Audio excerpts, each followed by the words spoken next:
Now then, BBC TV licensing bosses admitted making £16 million a year by overcharging struggling families yesterday as they were hauled before MPs following a Daily Mail investigation. They told the Public Accounts Committee that those who pay in quarterly direct debits are charged a £5 premium on top of the annual £145.50. And of course, those who do that are the most needy, aren't they?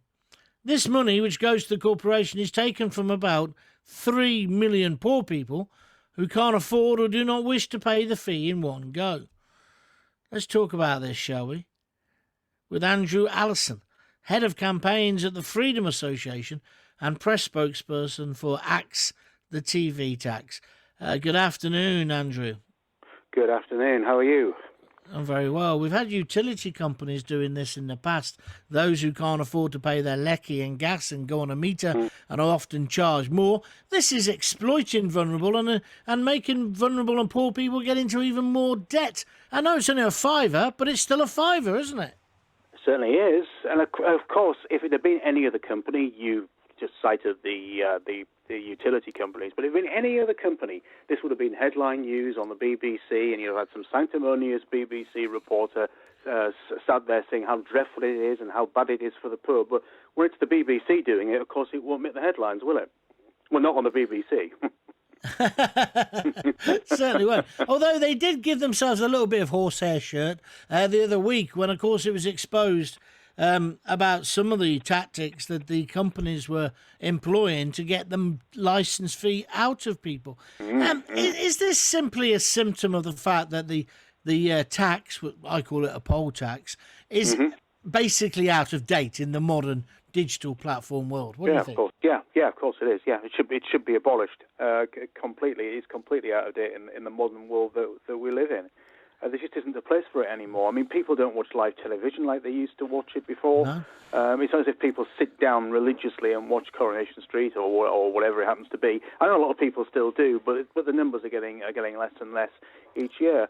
And I mean, the BBC describes itself as a public service. But what other public service do you know of in the UK that behaves in this sort of way, threatening to get money out of people? If people need the NHS, people get services on the NHS whether they need it or not. If they can't afford prescriptions, they get free prescriptions. Yet the BBC seems to think it's okay, to get the goons from Capita to knock on the door and demand money with menaces. Yeah, but not just that. The goons from Capita. My daughter is a student, and she rang me up almost in tears the other day. She had one of their heavy-handed letters where they put on the outside of the envelope, "Make sure you are in on January the 12th" or whatever. Yeah. I mean, these are bully boy tactics that have been banned from even official debt collectors, haven't they? Yeah. How can Capita stroke the BBC get away with it, my friend? Well, they should not be getting away with it. But I mean, I've been highlighting a few of these examples for a number of years.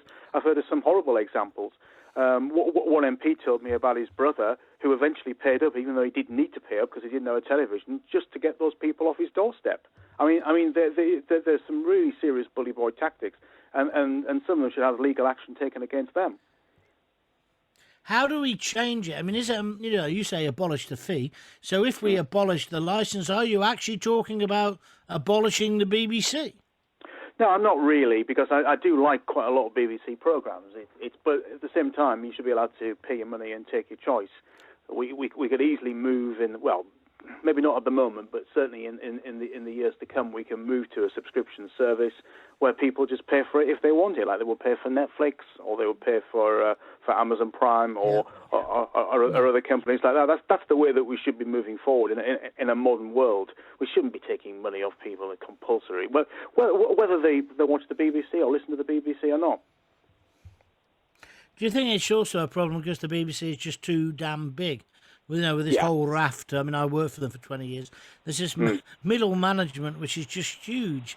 I know despite the best efforts of everybody, that never seems to get cut down.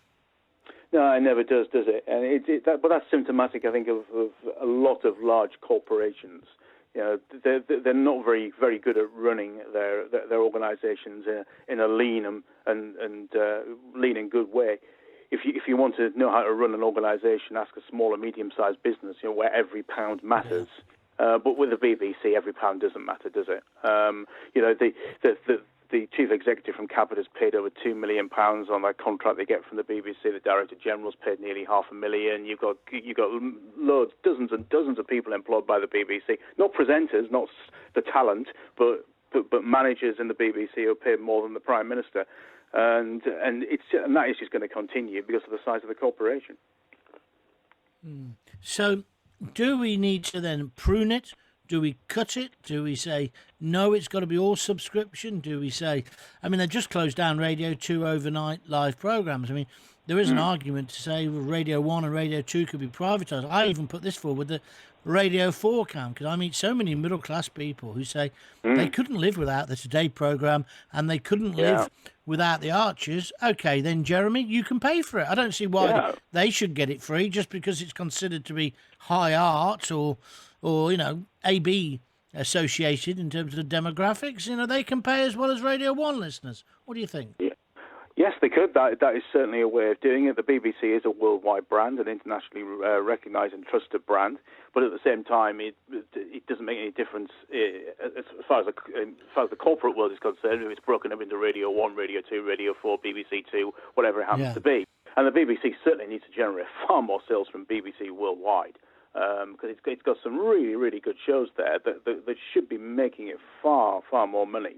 But it doesn't look at it in a business way. But of course, it's not really in the BBC's interest to make more money out of those programmes, is it really, John? Because if it does, then people here will say, well, if you can make that much money out of it, why are you charging a compulsory licence fee? So they always try to make the minimum there. Well, this is why they haven't gone to a situation with the iPlayer. I mean, I was just in Thailand recently.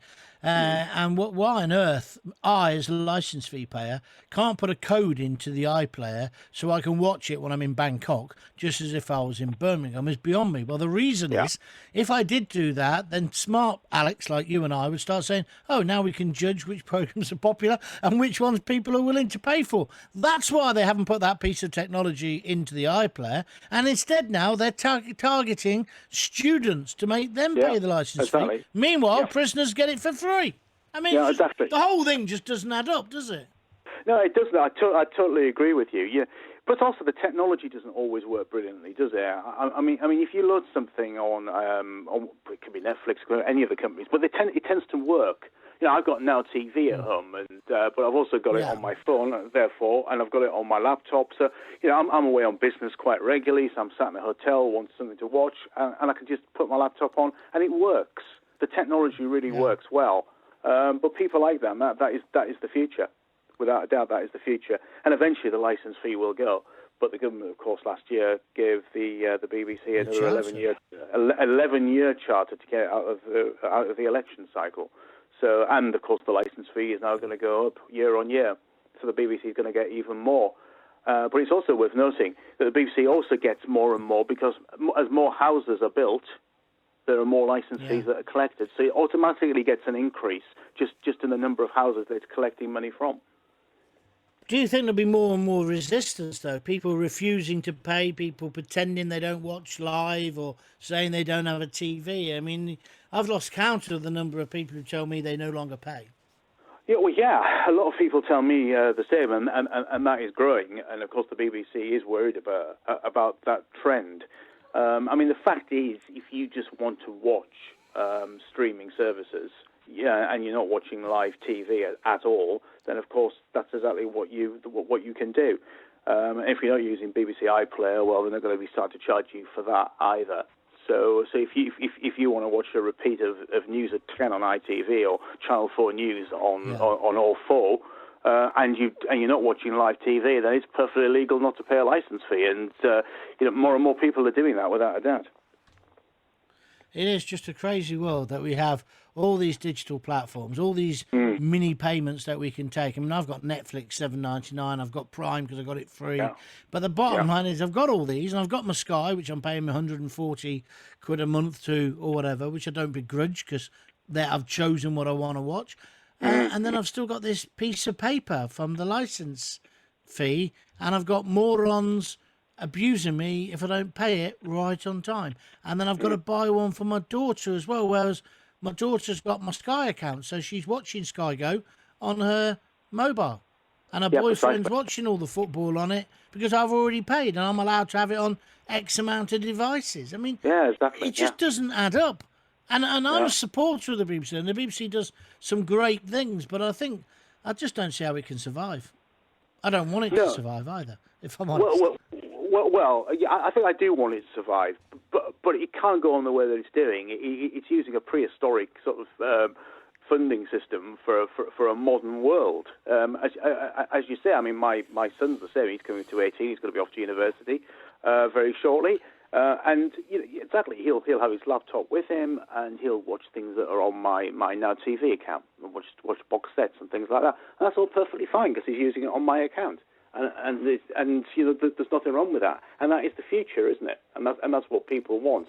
So the BBC will slowly kill itself unless it's willing to change. It can't hide behind the license fee forever. Good talking to you. Let's hope so. Let's speak again. Andrew Allison, head of campaigns at the Freedom Association and press spokesperson for Axe the TV Tax. If you want to talk about that, you know the number. Now, I know who does want to talk about that is Michael, who joins me now. Good afternoon, Michael. Good afternoon, yeah. How are you? You've got strong views on this. You resist the licence fee. What does that mean, my friend? Well, what it means is I feel it's an unfair tax. It's been classed as a tax by the Statistics Board. I forget their official name, but yeah, it's an unfair, regressive tax. It hits the poor. It's, people who can't really afford it. And ever since I started clashing swords with TV licensing was when I found you could actually watch TV content free and legally licensed free, and they took umbrage to that. So how did you find out that, Michael? Well, it was an article in a Sunday newspaper, and there was a couple who watched what they call now, it's well known now, catch-up TV. You can watch TV programmes. It's strange. It might be confusing to some people, but TV programmes as long as they're not live. Not live. Yeah, that's it. Hmm. And I became a bit of a target after that. So yeah. So how have they been pressurising you to pay a licence fee?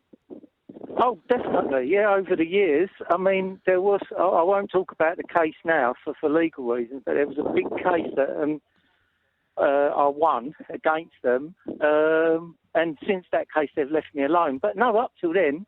Even in 2008, I even pleaded guilty just to avoid, I assume, is what we're talking about now. The way that it's a sales-driven private prosecution, and that's where most of the problems come from.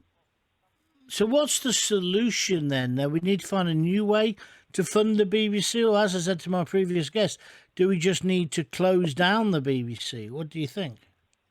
I wouldn't say close down the BBC. I mean, the BBC is a broadcaster, but there are hundreds of broadcasters out there. I mean, when this licence fee was produced, when it came about, it was in the 20s, where there was a good reason for it then. But, I mean, nowadays, there's just so much choice. But definitely the licence fee needs to be revised. It needs to be, in my opinion, we can do without it. The BBC can finance themselves. They make enough money from, their other exporting stuff, selling DVD. They make quite a bit of money anyway. So okay, thank you for your comments.